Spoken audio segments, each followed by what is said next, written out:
lắm, chắc là trăm lần rồi. Lật. Ôi, lật. Ôi. Thằng này biết ngay mà. Thôi. Ôi, lật rồi. Thôi, lật mình xem. Ôi.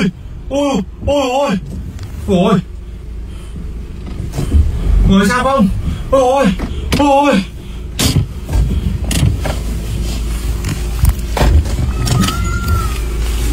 Kìa, kiếm qua.